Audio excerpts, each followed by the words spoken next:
Praise the Lord.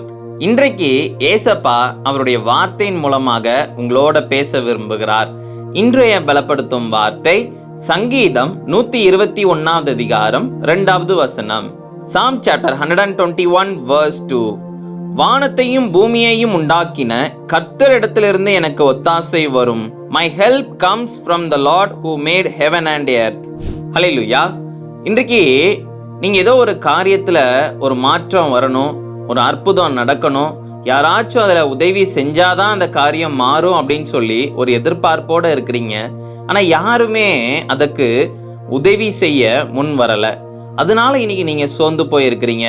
உதவி செய்ய யாருமே இல்லைன்னு நினைச்சு நீங்க இன்னைக்கு கவலையோட இருக்கிறீங்க. ஏசப்பா சொல்லுகிறார், நான் உனக்கு உதவி செய்வேன். வேத வசனத்துல நம்ம பார்க்கின்ற பொழுது கர்த்தரிடத்திலிருந்து நமக்கு ஒத்தாசை வரும். கர்த்தர் நமக்கு உதவியை செய்கிற தேவனாக நம்மளோட கூட இருக்கிறார். நீங்க இயேசுவினிடத்தில் நீங்க ஜெபிக்கின்ற பொழுது ஏசப்பா உங்களுக்கு உதவி செய்வார்.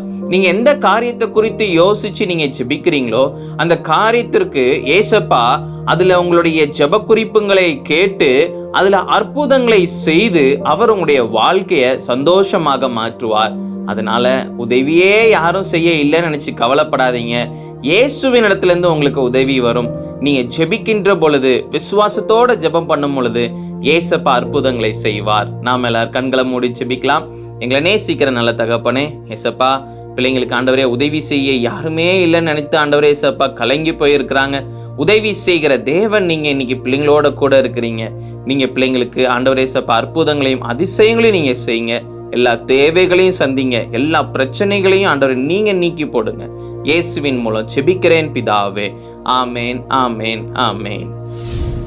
நம்மளை எல்லாரையும் உண்டாக்கின தேவன் கர்த்தர், அவர் உங்களுக்கு உதவி செய்வார். நம்மளை படைத்த தேவன் அவர் நம்மளோட கூட இருக்கிறார். எதை குறிச்சும் யோசிச்சு கவலைப்படாதீங்க. நீங்க உதவின்னு கேட்டீங்கன்னா நிச்சயம் அவர் உங்களுக்கு செய்வார். அவர் உங்களோட கூட இருந்து பெரிய காரியங்களை செய்வார். கர்த்தர் உங்களை ஆசீர்வதிப்பாராக. ஆமேன்.